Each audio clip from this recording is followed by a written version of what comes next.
नमस्कार. तर आम्ही तयार होऊन निघालो आहेत भद्रा मारुतीच्या दर्शनाला. छान फ्रेश अंजी दिसले रस्त्यात, तर ते पण घेतले. आम्हाला सर्वांना आवडतात. आणि आम्ही अर्धा तास प्रवास करून पोहोचलो भद्रा मारुतीला. तर इकडे छान दर्शन वगैरे घेतलं.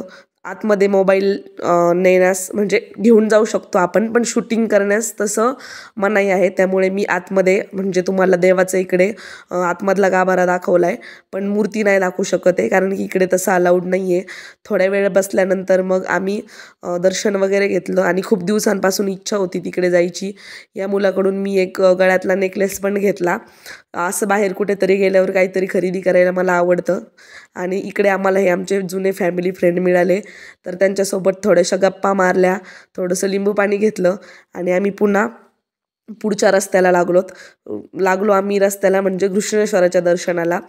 तर 26 जानेवारी आहे, त्यामुळे इकडे प्रचंड गर्दी होती. जवळपास आम्हाला दर्शन घेण्यासाठी 2 तास रांगेत उभं राहावं लागलं. इकडच्या ह्या बॅग्स मला खूपच आवडल्या, पण मी नाही घेतल्या कारण की मला क्वालिटी त्याची थोडीशी पुअर वाटली. आणि इकडे आम्ही दर्शनच्या रांगेला लागलो. तुम्ही बघा किती लांबच लांब रांगा आहेत. पण म्हणतात ना, इच्छा असेल तर मार्ग दिसेल. याच आशेने आम्ही रांगेला लागून हळूहळू रांग पुढे सरकत सरकत जाऊन आमचं पण देखील दर्शन झालं. जसं की तुम्हाला सांगितलं मी, भरपूर प्रमाणात गर्दी होती इकडे. आणि लोक छान मस्त भजन वगैरे म्हणत जे ते आपल्या आपल्या पद्धतीने चाललेले होते. इकडे एक छोटासा मुलगा, अगदी छोटा म्हणजे 4 किंवा 5 वर्षाचा असेल, तो छान असा सर्वांना गंध लावत होता आणि दक्षिणा घेत होता. तर मला वाटलं हे रेकॉर्ड करावं. आणि इकडे कसे लोक जयघोष करत होते देवाच्या नावाचा, त्याची मी एक झलक दिली तुम्हाला. आता दर्शन वगैरे झालेलं आहे आणि आम्ही बाहेर आलोय मंदिराच्या गाभाऱ्यातून. बघा किती सुंदर असं हे मंदिर आहे. आणि हे काही वेगळं सांगायची गरज नाही, आपल्याला सगळ्यांनाच माहिती आहे. हे जे इथलं जे मंदिर आहे, तर 12 ज्योतिर्लिंगापैकी एक जो म्हणतो आपण ज्योतिर्लिंग, ते आहे हे. माझ्या मते हे शेवटचं ज्योतिर्लिंग असावं. तर खूप गर्दी होती इकडे.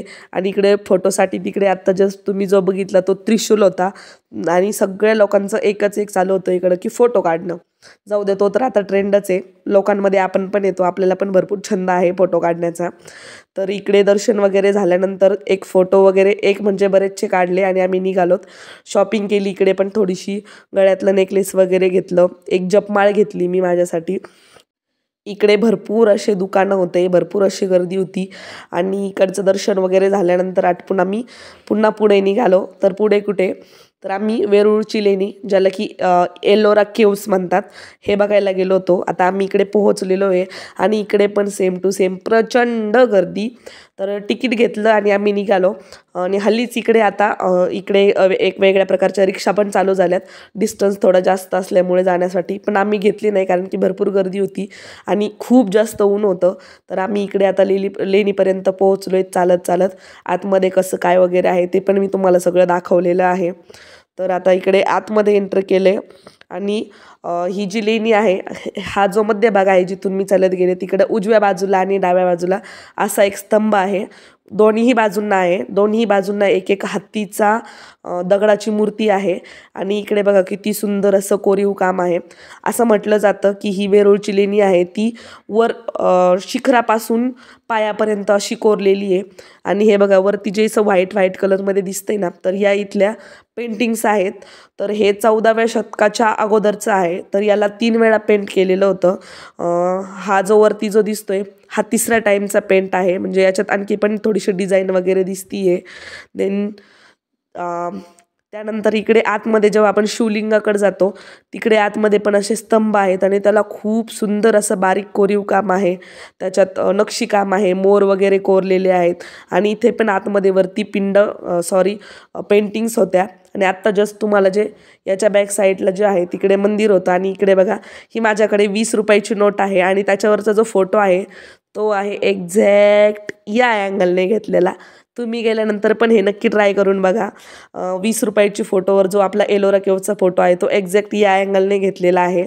आणि या भिंतीवर इकडे आहे रामायणाचे दृश्य कोरलेले आहेत. व्हिडिओत क्लिअर दिसत असेल नसेल, पण तुम्ही गेल्यानंतर एकदा नक्की ऑब्झर्व करून बघा. छान असे रामायणातले महत्त्वाचे सीन्स तिकडे कोरलेले आहेत.